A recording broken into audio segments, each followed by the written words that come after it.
All right, welcome back to Meet Me at the Table. We got a cool little podcast where we're going to be talking about an event that we're going to be running this summer, which we're really excited about. Andrew, what's the event called? Well, first of all, how are you doing, bro? I'm great. Yeah, you're doing good? Today feels like a Friday. We had a really good week of training. Yeah.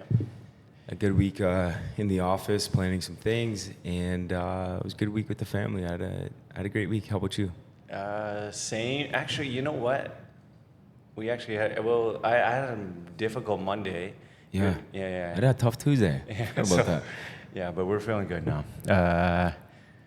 Yeah, so I'm going to ask you about, during this week we planned a little, a big event that we're going to be running that we want to talk about today.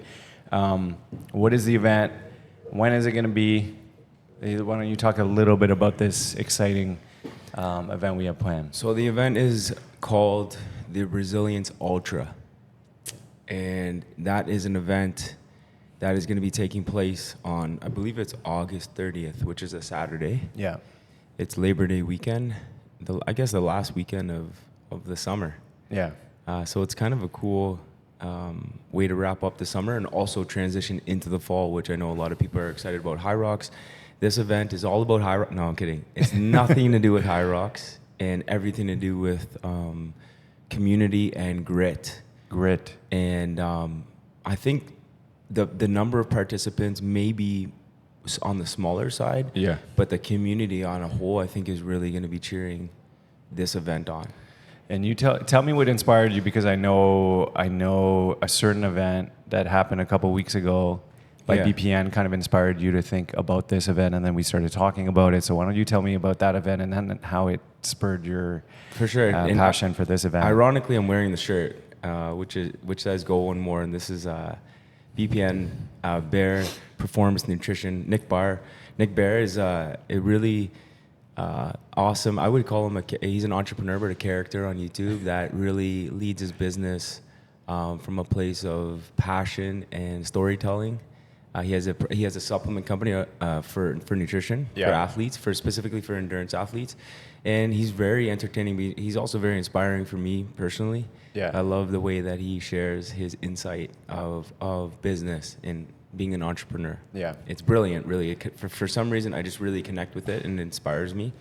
I don't like to, or I don't particularly take to just doing what other people are doing. Particularly, I don't like that. It's not the way I do things. However, there are some things that he does that inspire me to think outside the box in our own company and maybe try some things like that. So this is one of those things. So tell me about the event that he ran, and then it's kind of a cool event that he did a couple weeks ago, and then it really took, it got like a lot of social media following, and apparently he gained so many followers off this event that he ran that was very much grit. Yeah, so he's an incredible athlete. He comes from a bodybuilding background, but turned to sort of endurance athlete, runs marathons, all types of things like that, and High Rocks. Yeah. And he's based out of Texas. He lives there, and he owns this ranch in Austin, Texas, or just outside Austin, Texas. And basically, he created I think it was a 4-mile loop throughout his ranch or around his ranch. Yeah. And he did this every hour on the hour race, where basically every hour on the hour, the participants would run this 4-mile loop around the ranch in the hot Texas sun, and it went on for 3 days. And I forget how many miles. It was over 150 miles. These kind of two participants, the last two man standing. It was basically the last man standing wins. And he invited anyone, right? Or no, I think you had to apply. I think there was a couple hundred people that actually got accepted to do this. And it was so cool to see everyone take on a challenge like this and for them to get the content around this. And it was a grueling event. Yeah. So it just kind of inspired me to think, hey, how can we bring something like that into resilience? Although it might not get a ton of people that are interested, I think it's an interesting story. Yeah. It's an interesting event that we can do, which led me to think about, well, what's important to resilience? We have 2 locations, 1 community. So how can we bring the community together as one and utilize the 2 locations to do something together? And we talked about how the grit aspect of this event, we haven't even talked about what the event is, but how we feel like the community is ready for something a little bit more gritty, a little bit more challenging. Totally, yeah. kind of feel like that after we decided to do the marathon, and we saw like lots of people step up to the challenge and step out of their comfort zone and very scared to do it, but we saw lots of people commit to it. And then it made me think, okay, these people are nervous, they're stepping out of their comfort zone, they're doing something that really scares them. How many more people are going to step out of their comfort zone? So why don't you tell them a little bit about the event, what it entails, and the 2 versions of the event that we created. And yeah, just tell us about the layout and how it's going to run. Yeah, so taking the idea of the 4-mile loop on the ranch, I thought about it. I'm like, well, we don't have a ranch. We do have 2 locations though, and they're 29 kilometers apart from each other. So I thought, you know what? It would be really cool, just like we did the Resilience Games, we involved both communities. I said, what if we all met at one location and we had an option to run or bike to the other location? So that's a journey right there, 29-kilometer journey. Very big journey. And then once you get to that other location, you have to go through a series of exercises, kind of like a buyout. Yeah. So it's this vicious, intriguing, and very engaging event that people, when they initially hear about it, will be like, wow, that might not be for me, but that sounds crazy. And then those same people might actually turn the corner and say, you know what, I'm going to give it a shot. Yeah. And that's when the beauty happens. So we're going to be running or biking from Resilience Durham here, and we're going to lay out the route, and we're going to be going all the way to Resilience East York, okay, which is 29 kilometers. And the route will probably be along the lakeshore and then up Kingston Road, but we'll figure that out. So the pro division will be running or jogging, whatever you got to do to get there. And the open division is more of like a bike ride, so more of like a joy ride. You know, it's not too challenging to complete that bike ride, more of a joy or summer ride. Yeah. And then once you get to East York, you'll go into the dome and do a series of, I think it's 4 or 5 exercises to kind of buy out and finish. Yeah. So you'll run into the dome, walk into the dome, and then there's 4 exercises that we'll be revealing closer to the end of August that you'll have to kind of cash out with. Once you're done that, you're done the Resilience Ultra. And I think it's going to be a grueling test in the summer. I love it. It's going to be awesome. I love it because, like, not only is it you bring people together, you do it together. It's a little easier to do something so gritty as a team, but also like when you start doing stuff like this, it just helps you know, hey, it levels you up. When you go do something that you've never done before, next time you do something maybe a little easier, you know, you have that experience to know that you can push your body. You've done this before. So I'm excited for those that have maybe not done, maybe even a half marathon. It's a little bit more than a half, right? Yeah. I'm excited for those that just get that experience under their belt. And I know there's a lot of people willing, maybe not a ton of people, but I know there is going to be a group of people that want to do it. And then there's going to be those that want to do the bike ride as well. So I'm just excited for the leveling up that's going to happen. It's going to be totally leveling up. And it's really cool how we have the options. Because really the run and the bike are very different. Yeah. Like, let's get serious. Like the bike could almost be like a really nice Saturday morning out, you know, with your wife or whatever, right? You can take your kids. 29 kilometers, not short, but it's not like, hey, this is going to take me a whole day. It's a couple hours, maybe an hour and a half, right? To get a nice bike ride in.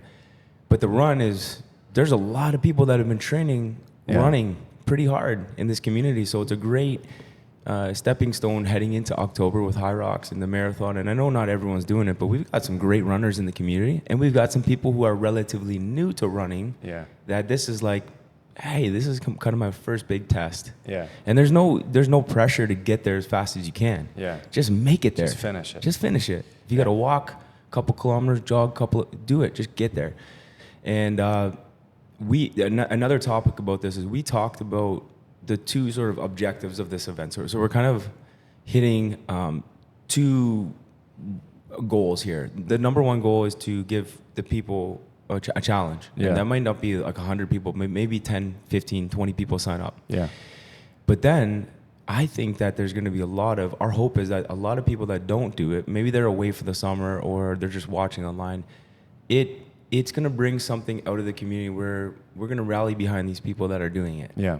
And I think that's where the strength of the community is found. It's found behind the scenes with the people maybe shooting someone a text like, hey, good luck tomorrow. Yeah. And I think that type of stuff it compounds, and then people start building relationships, and that's always our MO, is like to strengthen the community. And again, it brings the two communities together to do something fun. And it's challenging. it's inspirational to watch someone do that, you know, that's maybe just new to it. 100%. And do it. And it makes you want to do something, or just inspire you, right? I say that a lot. I see a lot of people every time I see people coming out here and really working out really, really hard, it inspires me. It makes me want to train harder, right? So yeah. I think having examples like that in the community of people that are doing that stuff, that are trying something new, is always very cool and inspirational to those around them. Yeah. So that's awesome.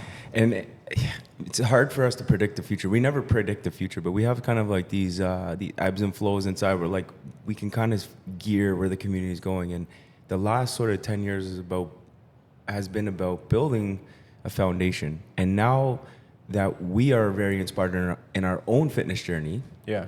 and big thanks to High Rocks and a couple other things that have helped kind of, give that jolt. Yeah. I think this is going to propel resilience to having more of these types of things along the way. And it's not always going to be endurance based. There could be some strongman events. There could be some more High Rocks events that we travel to. There could be all kinds of hybrid fitness style challenges that we do. And that's the hope, that we go in that direction where we pop up a few times a year and we do these things. Yeah.